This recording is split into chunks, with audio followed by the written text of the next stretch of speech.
በስም አብ ወወልድ ወመንፈስ ቅዱስ አህዱ አምላክ አሜን። የካቲት 5 በዚህች ቀን የእስክንድርያ ሀገር ሊቀ ጳጳሳት የከበረ አባት አክራጴዎስ አረፈ። እርሱም ለአባቶች ሊቃነ ጳጳሳት 10ኛ ነው። ይህም አባት እግዚአብሔርን የሚፈራ ንጹሕ ቅዱስ ነው። በእስክንድርያ ሀገርም ቄስ ሆኖ የሚያገለግል ነበረ። ከእርሱ በፊት የነበረ ሊቀ ጳጳሳት አባ ከላዲዮስ ባረፈ ጊዜ የእስክንድር አገር ሕዝቡንና ኤጲስቆጶሳቱን መረጡት። በወንጌላዊው ማርቆስ ወንበርም ላይ ሊቀ ጵጵስና ሾሙት። ከዚህ በኋላ እንደ ሐዋርያት መልካም ጉዞውን ተጓዘ። የእግዚአብሔርን ሃይማኖት ሕይወት የሆነ ሕጉንም እያስተማረ ቅዱሳት መጻሕፍትንም እያነበበላቸው እያስተማራቸው መንጋዎቹን ይጠብቃቸው ነበረ። ሁልጊዜም ይመለከታቸዋል። አንድ የብር አላድን ወይም አንድ የወርቅ ዲናርን ጥሪት አላኖረም። ከዕለት ምግቡ ከቁርና ከሐሩር ስጋውን ከሚሸፍንበት ልብስ በቀር ምንም አላከማቸም። በዚህም ተጋድሎ 12 ዓመት ኑሮ ጌታችንንም አገልግሎ በሰላም አረፈ። ለእግዚአብሔር ምስጋና ይሁን፣ እኛንም በጸሎቱ ይማረን፣ በረከቱ ከኛ ጋር ትኑር ለዘላለሙ በእውነት አሜን። አባ ብሶይ በዚህችም ዕለት ተጋዳይ የሆነ አባት ጴጥሮስ የተባለ አባ ብሶይ አረፈ። እርሱም ከላይኛው ግብፅ አክሚም ከሚባል ከተማ ነው። በጎልማሳነቱም ጊዜ የክፉ ስራዎችን የሚሰራ ሆኖ ነበረ። በመብላትና በመጠጣት ይደሰት ነበረ። እግዚአብሔር የነፍሱን ድህነት ሽቶ ጽኑ ደዌ ያመጣበትና ለመሞት ተቃረበ። ነፍሱንም በተመስጦ አውጥተው የስቃይ ቦታዎችንም ጥልቅ የሆነች ጉድጓድንም አሳዩት። በዚያንም ብሩህ ልብስ የለበሱ ሰዎች አሉ። በእጆቻቸውም የሰው በድን ነበረ። 4 ክፍል አድርገው ለያዩትና የሰውን ገንዘብ የሚሰርቀውን ሁሉ እንዲህ ያደርጉበታል አሉት። ይህንንም ነገር በሰማ ጊዜ ጮኸ፣ ከልቡም አዝኖ አለቀሰ። ከዚህ በኋላ ነፍሱ ተመለሰች።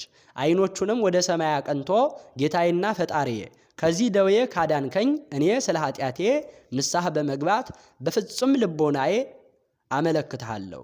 ከእንግዲህም ከቶ ለዘላለሙ የሴት ፊት አላይም አለ።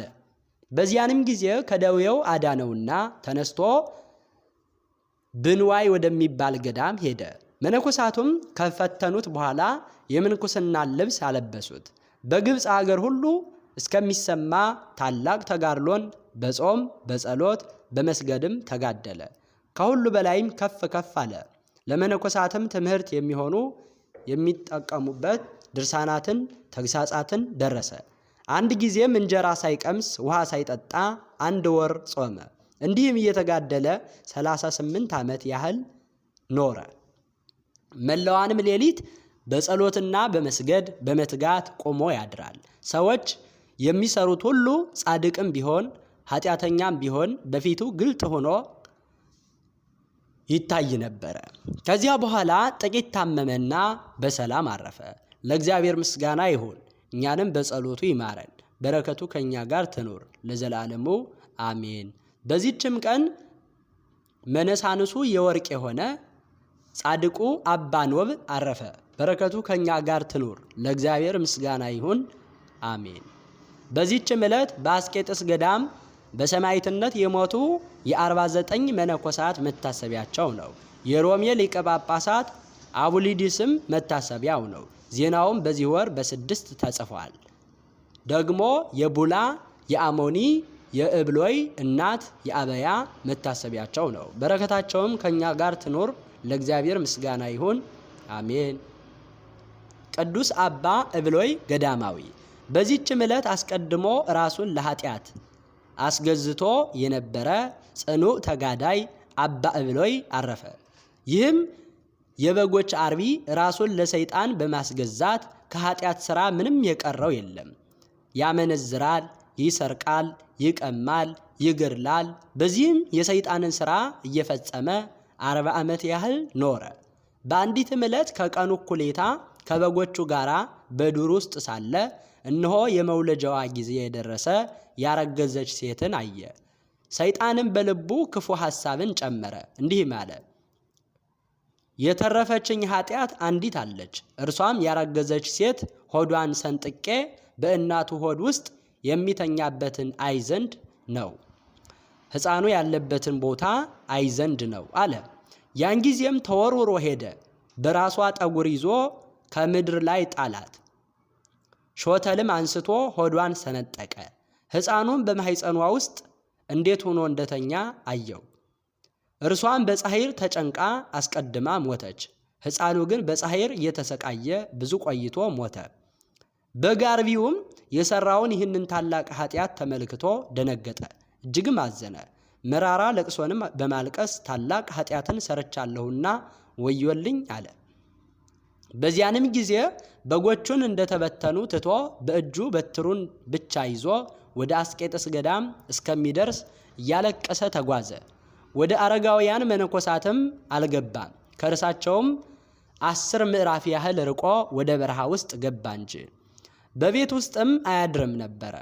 ከአራዊት ጋር የሚኖር ሆነ እንጂ ከእጽዋትም ፍሬ በየጥቂቱ ይመገብ ነበረ። ከእንባ ጋርም እየጮኸ አቤቱ በደልኩ፣ ክፉ ሥራንም ሠራሁ፣ ይቅር በለኝ፣ እኔ ኃጢአተኛ የሆንኩ ክፉ ባሪያ ነኝና፣ አንተም ቸር አምላክ ይቅር ባይ አባት ነህና፣ የማይበድል ባሪያ የማይምር ጌታ የለምና ይቅር በለኝ። እንዲህም እየተጋደለ 40 ዓመት ኖረ። ከሌሊት ቁር ከቀን ፀሐይ ሐሩርና ትኩሳት የተነሳ ሥጋው ደርቆ ጠቆረ። ከዚያ በኋላ እንዲህ የሚለውን ቃል ሰማ። ስለ ሴቲቱ ደም ጌታ ይቅር ብሎሃል፣ ጽና፣ በርታ። ይህንንም ያለው እንዳይታክትና ዳግመኛ በኃጢአት ውስጥ እንዳይወድቅ ነው። ይህንንም በሰማ ጊዜ ከ3 ቀን ብቻ በቀር ያችን ዓመት እስኪፈጸም መሪር ለቅሶ አለቀሰ። ተጋድሎንም ጨመረ። እነሆ የእግዚአብሔር መልአክ ከእርሱ 15 ምዕራፍ ያህል ርቆ የሚገኝ ከቶ ሰውን ሳያይ በዚያች በረሃ 70 ዓመት የኖረውን አንዱን ገዳማዊ አንተ ካለህበት ቦታ ወደ ውጭ ሂድ፣ ሽማግሌ ሰው ታገኛለህ፣ ኃጢአቱን ካመነልህ አጽናናው፣ ኃጢአትህ ሁሉ ስለ ሕፃኑም መገደል ተሰርዮልሃል በለው በማለት አዘዘው። በዚያንም ጊዜ ያ ገዳማዊ ሂዶ አገኘው። እርስ በርሳቸውም ሰላምታ ተሰጣጡ። እርሱ እብሎይ ግን ያለማቋረጥ ያለቅስ ነበረ። ገዳማዊውም የሰራኸውን ንገረኝ፣ በምን ምክንያትስ ወደዚህ መጣህ አለው። እርሱም ሁሉንም ነገረው። ያረገዘችዋንም ሴት ሆዷን እንደሰነጠቀ ነገረው። ገዳማዊውም ኃጢአትህ ሁሉ ተሰርዮልሃል፣ አባቴ ሆይ ደስ ይበልህ፣ ነገ የእግዚአብሔር መልአክ ወደ አንተ መጥቶ የክርስቶስን ሥጋና ደም ያቀብልሃል አለው። የቀዳሚት ሰንበት ዕለትም በነጋ ጊዜ ከቶ እንደርሱ ሆኖ የማያውቅ ጣፋጭ ሽታ ሸተተ። አባ እብሎይም ገዳማዊውን አባት ሆይ ከፍርሃት የተነሳ ነፍሴ ከሥጋዋ ልትለይ ደረሰች አለው። ይህንንም ባለ ጊዜ በመነኮስ አምሳል ካጠገቡ ቆሞ መልአኩን አየው። እርሱም ተቸገርኩ፣ እግዚአብሔርም አዳነኝ፣ ነፍሴ ሆይ ወደ እረፍትሽ ተመለሽ፣ እግዚአብሔር ረዳትሽ ነውና ነፍሴን ከሞት አድኗታልና፣ ዓይኖቼንም ከእንባ እግሮቼንም በዳጥ ከመሰናከል በሕያዋን አገር እግዚአብሔርን አገለግለው ዘንድ እያለ ይዘምር ነበረ።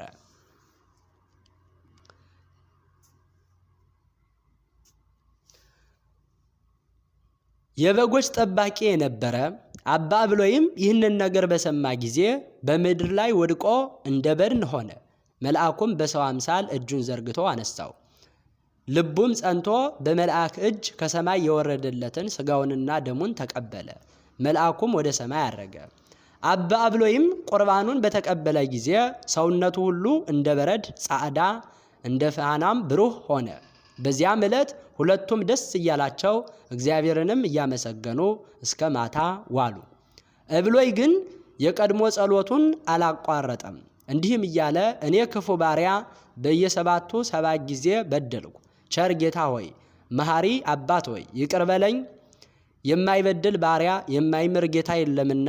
በዚህችም ዕለት እስከ ሌሊቱ እኩሌታ እግዚአብሔርን እያመሰገኑ አደሩ። እርሱም እሁድ ናት። በዚያችም ጊዜ ከፊታቸው የሚበልጥ የሽቱ መዓዛ ሸተተ። ገዳማዊውም ወንድሜ እብሎይ ና በውሃ ታጠብ፣ ደስ ይበልህም፣ በዚህችም ሰዓት ከተቀበልከው መከራ ታርፋለህና አለው። በዚያንም ጊዜ ከእግዚአብሔር የታዘዘ መልአክ ለሁለቱም ቁርባኑን አቀበላቸው። አባ እብሎይም አረፈ። መላእክትም ነፍሱን ተሸክመው እስከ አርያም በረሩ። ያ ገዳማዊውም እኔ ሽማግሌ ነኝ፣ ስጋውን መሸከም አልችል፣ የምቆፍርበት የሌለኝ ምን አደርጋለሁ ብሎ የሚያስብ ሆነ። በዚያንም ጊዜ 2 አንበሶች መጥተው ለስጋው ሰገዱ። መቃብሩንም ቆፍረው ስጋውን እንደ ሰው ተሸክመው ወስደው ቀበሩት። ገዳማውያኑንም እጅ ነሱት። እርሱም ባረካቸውና በሰላም ሂዱ አላቸው። ከዚያ በኋላ ያ ገዳማዊ የሚቀብረኝ አገኝ ይሆን ብሎ አሰበ። እርሱም እንዲህ የሚል ቃል መጣ፣ አትዘን፣ ስጋህን እኔ አስቀብርሃለሁ፣ ያለ 3 ቀንም አልቀርህም። ወደ አንተ 3 ሰዎችን እልካለሁ። የበግ ጠባቂው የአባ እብሎይን ገድል ንገራቸው፣ እነርሱም ለሌሎች ይናገሩ ዘንድ ከእግዚአብሔር ምሕረት ተስፋ እንዳይቆርጡ በኃጢአት ለወደቁ አለኝታ ይሁን። በማግስቱም 3 ሰዎች መጡ።